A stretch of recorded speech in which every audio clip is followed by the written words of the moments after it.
ਅੱਜ ਦੀ ਵੀਡੀਓ ਦੇ ਵਿੱਚ ਆਪਾਂ ਗੱਲ ਕਰਾਂਗੇ how to match headings. Reading ਦੇ ਇਸ ਸੈਕਸ਼ਨ ਦੇ ਵਿੱਚ ਸਟੂਡੈਂਟਸ ਨੂੰ ਬਹੁਤ ਜ਼ਿਆਦਾ ਪ੍ਰੋਬਲਮ ਆਉਂਦੀ ਆ। ਮੇਨਲੀ ਸਟੂਡੈਂਟਸ ਦੀ ਕੀ ਕੰਪਲੇਂਟ ਹੁੰਦੀ ਹੈ ਕਿ ਸਾਨੂੰ ਇਹ ਨਹੀਂ ਪਤਾ ਚੱਲਦਾ ਕਿ ਕਿਸ ਪੈਰਾਗ੍ਰਾਫ ਦੇ ਨਾਲ ਕਿਹੜਾ ਹੈਡਿੰਗ ਮੈਚ ਕਰਦਾ, ਔਰ ਸਮਟਾਈਮਸ ਕੀ ਹੁੰਦਾ ਕਿ ਸਟੂਡੈਂਟ ਕਹਿੰਦੇ ਕਿ ਅਸੀਂ ਕਨਫਿਊਜ਼ ਹੋ ਜਾਂਦੇ ਆ ਦੋ ਹੈਡਿੰਗਸ ਆ ਉਹ ਕਿਸ ਪੈਰਾਗ੍ਰਾਫ ਦੇ ਵਿੱਚ ਕੰਪਲੀਟਲੀ ਉਹ ਫਿੱਟ ਬੈਠਦਾ, ਉਹਨੂੰ ਅਸੀਂ ਕਿਸ ਤਰ੍ਹਾਂ ਫਾਈਂਡ ਆਊਟ ਕਰਦੇ ਹਾਂ। स्टूडेंट्स को की लगता है कि फॉर एग्जांपल उन्होंने फर्स्ट पैराग्राफ का हेडिंग मैच कर लिया फोर्थ, और जो वो थर्ड पैराग्राफ रीड करते हैं तो उन्होंने लगता है कि नहीं जो फोर्थ आंसर है इस पैराग्राफ का है। तो इस चीज़ों कन्फ्यूजन किस तरह तुम दूर करके अपने जो लिस्ट ऑफ हेडिंग्स आ उन्होंने प्रॉपरली तुम मैच कर सकते हो विदाउट एनी डिस्टर्बेंस, या कह सकते हैं कि विदाउट एनी डिस्ट्रैक्शन, भी तुहानू ये ना लगे कि इस पैराग्राफ का आंसर भी है, एक सैकेंड ये चीज़ भी है। तो उन्होंने चीज़ों पर तुम किस तरह फोकस कर सकते हो, किस तरह तुम फाइंड आउट कर सकते हैं और अपना एक्यूरेट जो आंसर है फाइंड आउट करना। In first thing is check first and last line may be, not sure. इहदे च की है कि जिहड़ा हैडिंग है वो तुहानू फर्स्ट लाइन या लास्ट लाइन दे विच ही पता चल जाऊगा, बट श्योरिटी कोई नहीं कि 100% फर्स्ट लाइन दे विच या लास्ट लाइन दे विच ही होगा। बस मोस्ट ऑफ टाइम की है जिहड़ा हैडिंग है वो तुहानू जदों तुसीं पैराग्राफ की फर्स्ट लाइन रीड करते हो या जदों तुसीं लास्ट लाइन रीड करते हो तो तुहानू उत्थे ही पता चल जाता कि हाँ जिहड़ा इस वर्ड आ ये इस हैडिंग दे नाल मैच करते हैं। So try to read first and last line जो भी तुसी हैडिंग फाइंड आउट करना किसी भी पैराग्राफ का। एक पैराग्राफ के विच 4 लाइन्स भी हो सकती, 5 भी हो सकती, 6 लाइन्स भी हो सकती। ये जरूरी नहीं है कि फर्स्ट लाइन या लास्ट लाइन के विच ही आ। समटाइम्स की है जो सैकेंड लाइन के विच आंसर पिया हुंदा कि थर्ड लाइन के विच हुंदा, बट मोस्ट केसिस के विच की है कि फर्स्ट एंड लास्ट लाइन के विच ही तुहाडा आंसर पिया हुंदा। सो ट्राई करो कि पहला तुसी फर्स्ट लाइन रीड करो दैन लास्ट लाइन रीड करो। अगर तुहानू फर्स्ट और लास्ट लाइन दे विच आंसर नहीं मिलता तो फिर तुसी जिहड़ियां सेंटर वाली लाइन्स आ सैकेंड थर्ड फोर्थ लाइन आ उनके ऊपर तुसी फोकस करो तो तुहानू उत्थों आंसर मिल जूगा सही, तो तुसी हैडिंग मैच कर सकते हो। Second thing is read question mark. ये चीज़ तुसी कित्थे देखनी है, जो हैडिंग दिता होया लिस्ट ऑफ हैडिंग दिती हुई है उनके विच किसी हैडिंग के पिछे क्वेश्चन मार्क है, वो एक दे मगर है वो दो दे मगर है, तुसी देखना है ये जिहड़ा क्वेश्चन मार्क का सिंबल प्रेजेंट है या नहीं। अगर क्वेश्चन मार्क का हैडिंग सिंबल प्रेजेंट है तो इन्हां कंडीशन दे विच की कर सकते हो। इन्हां कंडीशन दे विच एक बहुत ही ईजी वे है जिथों तुसी अपना कि गैस लगा सकते हो कि यह आंसर हो सकता है, क्योंकि वो जी इनफॉर्मेशन आ क्वेश्चन मार्क के विच दिती हुई है तो वो क्या मोस्टली कोई इन्वर्टेड कॉमर्स के विच दिती होगी, कोई हाईलाइटेड इनफॉर्मेशन होगी कॉमर्स के विच होगी, तो तुसी वो जी इन्वर्टेड कॉमर्स के विच इनफॉर्मेशन हैगी आ उस इनफॉर्मेशन नूं उन्हां वर्ड्स नूं उन्हां लाइन्स नूं तुसी अगे क्वेश्चन दे नाल तुसी मैच कर सकते हो, हैडिंग दे नाल मैच कर सकते हो। इस पैराग्राफ दे विच यह इनफॉर्मेशन इन्वर्टेड कॉमर्स दे विच आ तां की है कि मोस्टली वो इनफॉर्मेशन क्वेश्चन मार्क वाले हैडिंग दे नाल ही मैच करती है, क्योंकि एक सिंबल आ क्वेश्चन मतलब कि उन्होंने कोई इनफॉर्मेशन आ कोई क्वेरी आ कोई रेज की आ उस चीज़ को एक पर्टिकुलर इनफॉर्मेशन उन्होंने एक हाईलाइट किया होगा। हाईलाइट किस तरह कर सकते हैं, या तो बोल्ड वर्ड्स के विच हो, अगर बोल्ड वर्ड्स के विच नहीं तो इनफॉर्मेशन इन्वर्टेड कॉमर्स के विच हो, और इन्वर्टेड कॉमर्स वाली इनफॉर्मेशन तुसी कदे भी निगलैक्ट नहीं करना। उसका रीजन की है कि वो जी चीज़ इंपॉर्टेंट है, जिस चीज़ को आप कह सकते हैं कि क्रूशियल आ जो बहुत जरूरी है उस चीज़ को ही इंपॉर्टेंट चीज़ को ही वो इन्वर्टेड कॉमर्स के विच लिखणगे। इन्वर्टेड कॉमर्स के विच लिखण का उन्होंने मकसद की है कि पर्पज आ पर्पज यही है कि वो इनफॉर्मेशन को दूसरी इनफॉर्मेशन के नालों अलग किस तरह करना, किस वे के नालों चीज़ को हाईलाइट कर सकते हैं। कोई भी जो तुसी किसी का पॉइंट ऑफ व्यू देखते हो इन्वर्टेड कॉमर्स के हुंदा पिछे राइटर का नाम होगा।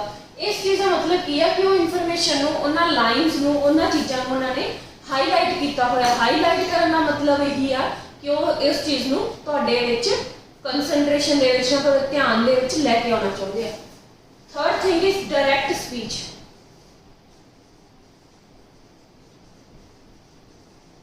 डायरैक्ट स्पीच दे विच तुसीं की चेक करना, इहदे विच तुसीं ये लिखना कि राइटर की कह रहा है। आई से, आई सैड, ओके, इन्हां चीज़ां नूं तुसीं कह सकदे हैं। इट इज सीन,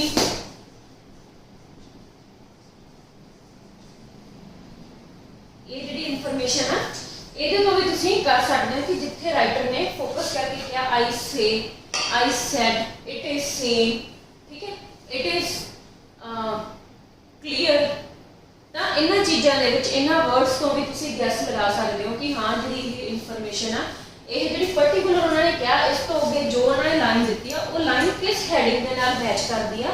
ਉਹਨਾਂ ਦੋ ਜਿਹੜੀਆਂ ਇਨਫੋਰਮੇਸ਼ਨ ਆ ਉਹਨਾਂ ਨੂੰ ਤੁਸੀਂ ਕੰਪੇਅਰ ਕਰਕੇ ਉਹਨਾਂ ਦੇ ਆਫਟਰ ਕੰਪੈਰੀਜ਼ਨ ਤੁਸੀਂ ਇਹ ਚੀਜ਼ ਨੂੰ ਨੋਟ ਕਰ ਸਕਦੇ ਹੋ ਕਿ ਹਾਂ ਇਹ ਚੀਜ਼ ਫੋਕਸ ਦੇ ਵਿੱਚ ਆ, ਉਹ ਚੀਜ਼ ਤੇ ਆਪਾਂ ਨੂੰ ਧਿਆਨ ਦੇਣਾ ਚਾਹੀਦਾ, ਪ੍ਰੈਸ਼ਰ ਦੇਣਾ ਚਾਹੀਦਾ, ਤਾਂ ਕਿ ਆਪਾਂ ਜਿਹੜਾ ਹੈਡਿੰਗ ਆ ਉਹ ਸਹੀ ਮੈਚ ਕਰ ਸਕੀਏ। Next fourth thing is connectors. Connectors दे विच की आ जांदा हाउएवर, मोरओवर,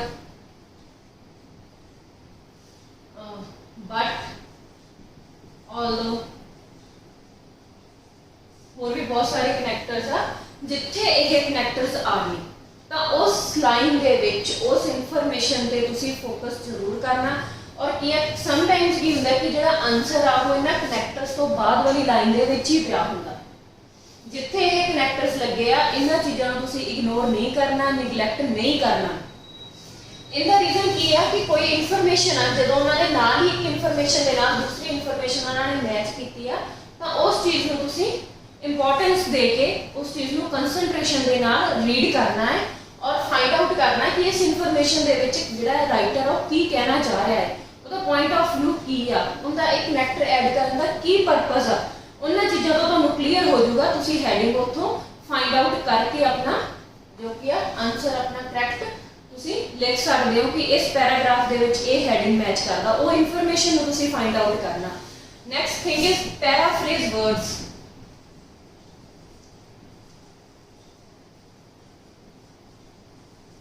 पैराफ्रेज वर्ड्स की हुंदा, पैराफ्रेजिंग की हुंदा, पैराफ्रेजिंग की हुंदा कि जदों कोई पर्सन आ किसी सैकेंड पर्सन का पॉइंट ऑफ व्यू अपने वर्ड्स दे विच फॉर्मूलेट करदा। फॉर एग्जांपल किसी राइटर की कोई गल आ उहनूं मैं अपने पॉइंट्स दे विच अपनी वर्डिंग दे विच उस चीज़ नूं लिखदी हां तो वो चीज़ हो जाती है पैराफ्रेज।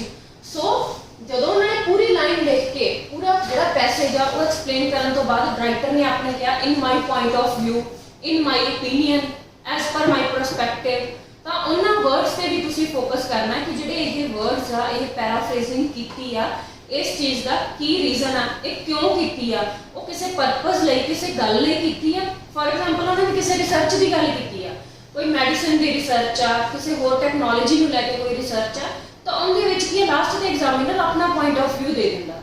ਉਹ ਪੁਆਇੰਟ ਆਫ व्यू ਦੇ ਵਿੱਚ ਦੇਖਣਾ ਕਿ ਜਿਹੜਾ ਰਾਈਟਰ ਉਹ ਕੀ ਕਹਿਣਾ ਚਾਹ ਰਿਹਾ ਹੈ ਔਰ ਉਸੇ ਜਿਹੜੇ ਵਰਡਿੰਗ ਤੋਂ ਹੀ ਤੁਹਾਨੂੰ ਜਿਹੜਾ ਹੈਡਿੰਗ ਮੈਚਿੰਗ ਆ ਉਹ ਤੁਸੀਂ देखना है भी वो किस तरह है तुसी फाइंड आउट करना। Next thing is focus on particular words. Particular words के विच की आ जाता है जिन्हों आप कह सकते हैं हेडिंग सिलेक्शन। किस तरह कर सकते हैं तुसी देखो हु, व्हेन, वेयर, व्हाट, ये जेडे वर्ड्स आ ये अगर आ रहे हैडिंग दे विच आ रहे हैं या पैराग्राफ दे विच आ रहे हैं तो उन्होंने तुसी देखना कि जेडे ये वर्ड्स है क्यों आ रहे हैं। इन्हां वर्ड्स से तुसी प्रॉपर फोकस करना। अगर पैरा हैडिंग दे विच उन्होंने हू की गल की तो तुसी देखो कि जेड़ा ये वर्ड आ इहदे नाल दा कोई मैचिंग वर्ड आ जां इहदा कोई सिनोनिमस हो गया जां कुछ भी आ, उस चीज़ नूं तुसी पैराग्राफ दे विच फाइंड आउट करो। वो तो हो सकता सैकेंड लाइन च मिले, थर्ड लाइन च मिले, फोर्थ लाइन च मिले। तो इन्हां चीज़ों को तुसी इन्हां वर्ड्स नूं पर्टिकुलर वर्ड्स से जब तुसी फोकस करते हो और उस चीज़ नूं फाइंड आउट करने की कोशिश करते हो पैराग्राफ दे विच तो वो चीज़ भी तुहाडे लई हैल्पफुल होगी जब तुसी हैडिंग नूं सिलेक्ट करना। Then next thing is confusion. Confusion students नूं बहुत ज़्यादा होंदी है। कन्फ्यूजन नूं तुसी किस तरह करना। फॉर एग्जांपल तुहाडे कोले 5 हेडिंग्स ने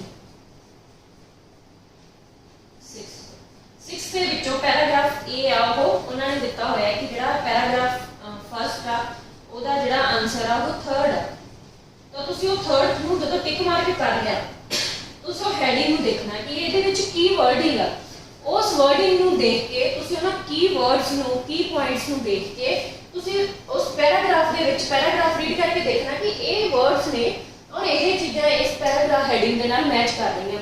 ਔਰ ਜਦ ਤੁਸੀਂ ਉਸ ਇਨਫੋਰਮੇਸ਼ਨ ਨੂੰ ਕੰਪੇਅਰ ਕਰੋਗੇ ਆਪਸ ਦੇ ਵਿੱਚ ਕਿ ਹੈਡਿੰਗ ਦੇ ਵਿੱਚ ਇਹ ਇਨਫੋਰਮੇਸ਼ਨ ਆ ਪੈਰਾਗ੍ਰਾਫ ਦੇ ਵਿੱਚ ਇਹ ਇਨਫੋਰਮੇਸ਼ਨ ਆ, ਉਹ ਕੰਪੈਰੀਜ਼ਨ ਆ ਉਹ ਤੁਹਾਨੂੰ ਆਈਡੀਆ ਹੋਊਗਾ ਕਿ ਜਿਹੜਾ ਰਾਈਟਰ ਆ ਆਥਰ ਆ ਉਹ ਕੀ ਕਹਿਣਾ ਚਾਹ ਰਿਹਾ ਹੈ ਜਾਂ ਸਾਨੂੰ ਕੁਐਸਚਨ ਦੇ ਵਿੱਚ ਕੀ ਪੁੱਛਿਆ ਗਿਆ ਹੈ। ਉਸੇ ਤਰ੍ਹਾਂ ਜਿਸ ਤਰ੍ਹਾਂ ਤੁਸੀਂ ਫਿਰ ਸੈਕਿੰਡ ਤੁਸੀਂ ਸੋਲਵ ਕਰ ਲਿਆ, ਸੈਕਿੰਡ ਦਾ ਤੁਹਾਡਾ ਹੋ ਗਿਆ ਬੀ ਪੈਰਾਗ੍ਰਾਫ ਹੋ ਗਿਆ, ਤਾਂ ਤੁਸੀਂ ਉਸ ਚੀਜ਼ ਤੇ ਕ੍ਰਾਸ ਕਰ ਦੇਣਾ। ਜਦੋਂ ਤੁਸੀਂ ਥਰਡ ਪੈਰਾਗ੍ਰਾਫ ਲਿਖਣਾ ਉਦੋਂ ਤੁਸੀਂ ਸੈਕਿੰਡ ਆਪਸ਼ਨ ਰੀਡ ਨਹੀਂ ਕਰਨੀ, ਕਿਉਂਕਿ ਸਮਟਾਈਮਸ ਵੀ ਇਹ ਸਟੂਡੈਂਟ ਪਹਿਲਾਂ ਐਕੂਰੇਟ ਆਨਸਰ ਲਾ ਦਿੰਦੇ ਆ, ਕਰੈਕਟ ਆਨਸਰ ਲਾਤਾ ਉਸ ਤੋਂ ਬਾਅਦ ਕੀ ਫਿਰ ਉਹ ਕਨਫਿਊਜ਼ ਹੋ ਜਾਂਦੇ ਜਦੋਂ ਦੁਬਾਰਾ ਸਾਰੀ ਹੈਡਿੰਗ ਰੀਡ ਕਰਦਾ ਨਾ ਲੱਗਦਾ ਕਿ ਨਹੀਂ ਇਹ ਚੀਜ਼ ਤਾਂ ਸੈਕਿੰਡ ਦੀ ਆ ਮੈਂ ਫਸਟ ਤੇ ਲਾਈ ਹੋਈ ਆ, ਜਾਂ ਇਹ ਫੋਰਥ ਪੈਰਾਗ੍ਰਾਫ ਦਾ ਆਨਸਰ ਆ ਮੈਂ ਸੈਕਿੰਡ ਦਾ ਤਾਂ ਮੈਂ ਇਦਾਂ ਕਰਨਾ ਮੈਂ ਇੱਥੇ ਸੈਕਿੰਡ ਲਿਖ ਦਿੰਦਾ ਔਰ ਇਸ ਚੀਜ਼ ਨੂੰ ਮੈਂ ਫੋਰਥ ਲਿਖ ਦਿੰਦਾ, ਤਾਂ ਕਿ ਜਿਹੜਾ ਸਹੀ ਸੋਲਵ ਕੀਤਾ ਆਨਸਰ ਆ ਉਹਨੂੰ ਗਲਤ ਕਰ ਲੈਂਦੇ ਆ। ਉਸ ਤਰ੍ਹਾਂ ਕਰਨ ਨਾਲ ਕੀ ਉਹਨਾਂ ਦੇ ਜਿਹੜੇ ਆਨਸਰਸ ਆ ਉਹ ਰੋਂਗ ਹੋ ਜਾਂਦੇ ਆ ਔਰ ਅਲਟੀਮੇਟਲੀ ਸਕੋਰ ਦੇ ਉੱਪਰ ਉਹਨਾਂ ਦਾ ਇਫੈਕਟ ਪੈ ਜਾਂਦਾ। ਸੋ ਕਨਫਿਊਜ਼ ਨਹੀਂ ਹੋਣਾ, ਜੋ ਤੁਸੀਂ ਇੱਕ ਵਾਰੀ ਲਗਾਤਾ ਆਨਸਰ ਉੱਦਾਂ ਰੱਖ ਕੇ ਔਰ ਉਸ ਚੀਜ਼ ਨੂੰ ਮਾਈਂਡ ਦੇ ਵਿੱਚੋਂ ਸਕਿਪ ਕਰ ਦਿਓ, ਉਸ ਹੈਡਿੰਗ ਨੂੰ ਤੁਸੀਂ ਦੁਬਾਰਾ ਰੀਡ ਹੀ ਨਹੀਂ ਕਰਨਾ। ਅਗਰ ਤੁਸੀਂ ਫਸਟ ਪੈਰਾਗ੍ਰਾਫ ਉਹਨਾਂ ਨੇ ਸੋਲਵ ਕੀਤਾ ਹੋਇਆ, ਸੈਕਿੰਡ ਪੈਰਾਗ੍ਰਾਫ ਦੇ ਤੁਸੀਂ ਕੋਈ ਆਪਸ਼ਨ ਚੂਜ਼ ਕਰ ਲਈ, ਉਸ ਚੀਜ਼ ਨੂੰ ਤੁਸੀਂ ਕੱਟ ਕਰ ਦਿਓ। ਜਦੋਂ ਤੁਸੀਂ third fourth fifth paragraph read ਕਰਨਾ ਤੁਸੀਂ ਸੈਕਿੰਡ ਔਰ ਫਸਟ ਆਪਸ਼ਨ ਨੂੰ ਚੂਜ਼ ਨਹੀਂ ਕਰਨਾ। ਜੋ ਤੁਸੀਂ ਪਹਿਲਾਂ ਤੁਹਾਡੇ ਕੋਲ ਇੱਕ ਸੋਲਵਡ ਆ ਇੱਕ ਤੁਸੀਂ ਖੁਦ ਸੋਲਵ ਕਰ ਲਿਆ, ਉਹਨਾਂ ਚੀਜ਼ਾਂ ਨੂੰ ਆਪਣੀ ਲਿਸਟ ਦੇ ਵਿੱਚੋਂ ਤੁਸੀਂ ਡਿਲੀਟ ਕਰ ਦਿਓ ਔਰ ਆਪਣੇ ਜਿਹੜੀਆਂ ਰੈਸਟ ਆਫ ਜਿਹੜੀਆਂ ਇਨਫੋਰਮੇਸ਼ਨ ਆ ਉਹਨਾਂ ਨੂੰ ਤੁਸੀਂ ਰੀਡ ਕਰੋ, ਤਾਂ ਕਿ ਜਿਹੜਾ ਤੁਹਾਨੂੰ ਸਹੀ ਆਨਸਰ ਮਿਲੇ, ਤੁਹਾਨੂੰ ਕੋਈ ਕਨਫਿਊਜ਼ਨ ਵੀ ਨਾ ਹੋਵੇ। Last thing is practice. Practice makes man perfect. So practice ਜ਼ਰੂਰੀ ਆ, ਪ੍ਰੈਕਟਿਸ ਕਰੋ, ਵੱਧ ਤੋਂ ਵੱਧ ਟਾਈਮ ਦਿਓ ਇਨਫੋਰਮੇਸ਼ਨ ਨੂੰ, ਕੀਵਰਡਸ ਨੂੰ ਫੋਕਸ ਕਰੋ, ਵੋਕੈਬਲਰੀ ਤੇ ਫੋਕਸ ਕਰੋ। ਵੋਕੈਬਲਰੀ ਤੇ ਫੋਕਸ ਕਰਨ ਦਾ ਪਰਪਸ ਇਹੀ ਹੈ ਕਿ ਤੁਹਾਨੂੰ ਪਤਾ ਚੱਲ ਜਾਊਗਾ ਕਿ ਇਸ ਵਰਡ ਨੂੰ ਆਪਾਂ ਹੋਰ ਕਿਸ ਵੇ ਨਾਲ ਐਕਸਪ੍ਰੈਸ ਕਰ ਸਕਦੇ ਹਾਂ। ਜਿਸ ਤਰ੍ਹਾਂ ਤੁਹਾਨੂੰ ਮੈਂ ਕਿਹਾ ਕਿ ਪਾਰਟਿਕੂਲਰ ਵਰਡਸ ਆ ਹੂ, ਵੈਨ, ਵੇਅਰ, ਵਟ, ਵਿਚ, ਜੋ ਵੀ ਕੋਈ ਵਰਡ ਆ ਪਾਰਟਿਕੂਲਰ ਉਸ ਵਰਡ ਤੇ ਤੁਸੀਂ ਜਦੋਂ ਫੋਕਸ ਕਰ ਲਿਆ ਤਾਂ ਉਸ ਚੀਜ਼ ਦੇ ਨਾਲ ਰਿਲੇਟਡ ਇਨਫੋਰਮੇਸ਼ਨ ਅਗਰ ਪੈਰਾਗ੍ਰਾਫ ਦੇ ਵਿੱਚ ਪਈ ਆ ਉਸ ਚੀਜ਼ ਨੂੰ ਮੋਲਡ ਕਰਕੇ ਲਿਖਿਆ ਹੋਇਆ, ਚੇਂਜ ਕਰਕੇ ਉਹ ਇਨਫੋਰਮੇਸ਼ਨ ਲਿਖੀ ਹੋਈ ਹੈ, ਇਨਫੋਰਮੇਸ਼ਨ ਸੇਮ ਲਿਖੀ ਆ ਬਟ ਜਦੋਂ ਐਕਸਪ੍ਰੈਸ ਕਰਨ ਦਾ ਵੇ ਆ ਉਹਨਾਂ ਨੇ ਚੇਂਜ ਕਰਤਾ। ਅਗਰ ਤੁਹਾਨੂੰ ਪਤਾ ਹੀ ਨਹੀਂ ਕਿ ਹਾਂ ਇਹਦੀ ਜਗ੍ਹਾ ਅਸੀਂ ਇਹ ਵਰਡ ਵੀ ਯੂਜ਼ ਕਰਕੇ ਲਿਖ ਸਕਦੇ ਹਾਂ ਤਾਂ ਉੱਥੇ ਤੁਸੀਂ ਕਨਫਿਊਜ਼ ਹੁੰਦੇ ਆ। ਸੋ ਆਪਣੀ ਰੀਡਿੰਗ ਨੂੰ ਇੰਪਰੂਵ ਕਰੋ। ਕਿਸ ਤਰ੍ਹਾਂ ਤੁਸੀਂ ਵੱਧ ਤੋਂ ਵੱਧ ਇੰਗਲਿਸ਼ ਬੁੱਕਸ ਰੀਡ ਕਰੋ, ਨਿਊਜ਼ਪੇਪਰ ਰੀਡ ਕਰੋ, ਨੋਵਲਸ ਰੀਡ ਕਰੋ। ਬਾਕੀ ਕੀ ਆ ਫੁੱਲ ਪੈਰਾਗ੍ਰਾਫ ਤੇ ਤੁਸੀਂ ਫੋਕਸ ਨਾ ਕਰੋ। ਫੁੱਲ ਪੈਰਾਗ੍ਰਾਫ ਕੀ ਹੈ ਕਿ ਤੁਹਾਨੂੰ ਇੱਕ ਇੱਕ ਵਰਡ ਦਾ ਮੀਨਿੰਗ ਨਹੀਂ ਪਤਾ ਹੋਣਾ ਚਾਹੀਦਾ। ਇਹਦੇ ਵਿੱਚ ਤੁਹਾਡਾ ਕੋਈ ਉਹਨਾਂ ਨੇ ਕੋਈ ਗ੍ਰਾਮਰ ਟੈਸਟ ਨਹੀਂ ਲੈਣਾ, ਕੋਈ ਤੁਹਾਨੂੰ ਵਰਡ ਮੀਨਿੰਗ ਨਹੀਂ ਪੁੱਛਣੇ। ਉਹਦੇ ਵਿੱਚ ਇਹੀ ਆ ਕਿ ਜੋ ਤੁਹਾਨੂੰ ਪੈਰਾਗ੍ਰਾਫ ਦਾ ਜੋ ਆਪਾਂ ਕਹਿ ਸਕਦੇ ਕਿ ਇੱਕ ਸਮਰੀ ਹੋ ਗਿਆ ਔਰ ਇੱਕ ਉਹਦਾ ਲਾਸਟ ਦੇ ਉੱਪਰ ਫਰੂਟ ਕਹਿ ਲਓ ਕਿਸੇ ਚੀਜ਼ ਦਾ, ਕਿ ਤੁਹਾਨੂੰ ਸਮਝ ਆ ਰਿਹਾ ਹੈ ਆਥਰ ਕੀ ਕਹਿਣਾ ਚਾਹ ਰਿਹਾ। ਸਿਰਫ ਇਸ ਚੀਜ਼ ਤੇ ਫੋਕਸ ਕਰੋ, ਇਹ ਨਾ ਫੋਕਸ ਕਰੋ ਕਿ ਤੁਸੀਂ ਇੱਕ ਇੱਕ ਵਰਡ ਰੀਡ ਕਰਨਾ, ਇੱਕ ਇੱਕ ਵਰਡ ਦਾ ਮੀਨਿੰਗ ਤੁਸੀਂ ਐਗਜ਼ਾਮ ਦੇ ਵਿੱਚ ਤੁਹਾਨੂੰ ਪਤਾ ਹੋਣਾ ਚਾਹੀਦਾ। ਨਹੀਂ, ਸਮਟਾਈਮਸ ਬਹੁਤ ਸਾਰੇ ਇਦਾਂ ਦੇ ਵਰਡ ਹੁੰਦੇ ਆ ਜਿਨ੍ਹਾਂ ਦਾ ਤੁਹਾਨੂੰ ਮੀਨਿੰਗ ਨਹੀਂ ਪਤਾ ਹੁੰਦਾ ਔਰ ਉਹਨਾਂ ਦੇ ਵਿੱਚ ਕਨਫਿਊਜ਼ ਨਹੀਂ ਹੋਣਾ। ਪਾਰਟਿਕੂਲਰ ਪੈਰਾਗ੍ਰਾਫ ਦੇ ਉੱਪਰ ਫੋਕਸ ਕਰਕੇ ਉਸ ਚੀਜ਼ ਨੂੰ ਸੋਲਵ ਕਰਨ ਦੀ ਕੋਸ਼ਿਸ਼ ਕਰੋ, ਤਾਂ ਕਿ ਇਹਦੇ ਨਾਲ ਤੁਸੀਂ ਆਪਣੇ ਜਿਹੜੇ ਹੈਡਿੰਗਸ ਆ, ਮਲਟੀਪਲ ਚੁਆਇਸ ਕੁਐਸਚਨਸ ਆ, ਫਿਲਿੰਗ ਆ ਬਲੈਂਕਸ ਹੋ ਗਈਆਂ ਜਾਂ ਹੋਰ ਸਾਰਾ ਕੁਛ ਆ, ਉਹਨਾਂ ਚੀਜ਼ਾਂ ਤੇ ਤੁਸੀਂ ਆਪਣਾ ਫੋਕਸ ਕਰ ਸਕੋ। ਅਗਰ ਤੁਸੀਂ ਇੱਕ ਇੱਕ ਵਰਡ ਰੀਡ ਕਰਨ ਲੱਗ ਗਏ, ਇੱਕ ਇੱਕ ਵਰਡ ਦਾ ਮੀਨਿੰਗ ਤੁਸੀਂ ਫਾਈਂਡ ਆਊਟ ਕਰਨ ਲੱਗ ਗਏ ਐਗਜ਼ਾਮ ਦੇ ਵਿੱਚ, ਤਾਂ ਤੁਸੀਂ ਟਾਈਮ ਮੈਨੇਜਮੈਂਟ ਨਹੀਂ ਕਰ ਸਕਦੇ। ਅਗਰ ਟਾਈਮ ਮੈਨੇਜਮੈਂਟ ਨਹੀਂ ਹੋਈ ਤਾਂ ਤੁਹਾਨੂੰ ਕੀ ਆ ਪ੍ਰੋਬਲਮ ਆਊਗੀ, ਅੱਗੇ ਤੁਹਾਡੇ ਜਿਹੜਾ ਲਾਸਟ ਵਾਲਾ ਪੈਸੇਜ ਆ ਉਹ ਟਫ ਹੁੰਦਾ ਹੈ as compare to first and second section ਔਰ ਤੁਹਾਡੇ ਉਹਦੇ ਲਈ ਟਾਈਮ ਘੱਟ ਰਹਿ ਜਾਂਦਾ ਔਰ ਸਟੂਡੈਂਟ ਕੀ ਆ ਪੈਨਿਕ ਹੋ ਜਾਂਦੇ ਆ ਔਰ ਜੋ ਵੀ ਉਹਨਾਂ ਦੀ ਇਨਫੋਰਮੇਸ਼ਨ ਹੁੰਦੀ ਹੈ ਜਾਂ ਕਈ ਵਾਰੀ ਸਾਹਮਣੇ ਪਿਆ ਆਨਸਰ ਉਹਨਾਂ ਨੂੰ ਫਾਈਂਡ ਆਊਟ ਨਹੀਂ ਹੁੰਦਾ। ਸੋ ਜਦੋਂ ਹੈਡਿੰਗ ਮੈਚ ਕਰਨੇ ਆ ਤੁਸੀਂ ਕੋਸ਼ਿਸ਼ ਕਰੋ first and last line read ਕਰੋ। ਅਗਰ ਉਹਨਾਂ ਤੋਂ ਤੁਹਾਨੂੰ ਆਨਸਰ ਨਹੀਂ ਮਿਲਦਾ ਤਾਂ ਵਿੱਚ ਵਾਲੀਆਂ ਲਾਈਨਾਂ 'ਚ ਜਾਓ, क्वेश्चन मार्क पर्टिकुलर सिंबल जिथे दिता होया है, कोई साइन दिता होया है, जिस तरह क्वेश्चन मार्क हो गया, इन्वर्टेड कॉमास हो गए, अंडरलाइनिंग हो गया, बोल्ड हो गया, उन्हां वर्ड्स ते उन्हां चीज़ां ते फोकस करो। डायरैक्ट स्पीच ते फोकस करो, ऑथर की कहना चाह रहा है। कनैक्टर्स को तुसीं इग्नोर ना करो, उन्हां चीज़ां नूं इग्नोर कर दिंदा तुसीं या ਹੈਡਿੰਗ ਨੂੰ ਪ੍ਰੋਪਰਲੀ ਮੈਚ ਨਹੀਂ ਕਰ ਪਾਉਂਦੇ, ਵਰਡਸ ਨੂੰ ਪੈਰਾਫਰੇਜ਼ਿੰਗ ਜ਼ਰੂਰ ਦੇਖੋ ਕਿ ਕਿਸ ਚੀਜ਼ ਨੂੰ ਪੈਰਾਫਰੇਜ਼ ਕਰਕੇ ਕਿਸ ਤਰ੍ਹਾਂ ਲਿਖਿਆ ਹੋਇਆ ਹੈ, पर्टिकुलर की वर्ड्स हो गए, की पॉइंट्स हो गए, उन्होंने पे फोकस करो। मेन चीज़ कन्फ्यूजन नहीं क्रिएट करनी किसी तरह की भी पैसेज में लैके या हैडिंग में लैके। और practice practice practice without practice nothing is possible. अगर तुसी बैंड स्कोर वधिया गेन करना है तो तुसी अपनी प्रैक्टिस कॉन्टीन्यूस रखो, क्लास दे विच प्रॉपरली उस चीज़ को रीड करो, अपनी बुक्स नॉवल्स न्यूज़पेपर्स रीड करो। होप सो ये इन्फॉर्मेशन के नाल बहुत सारे स्टूडेंट्स के डाउट क्लीयर होंगे और जो अपनी रीडिंग दे विच वधिया परफॉर्म कर पाएंगे। Thank you students.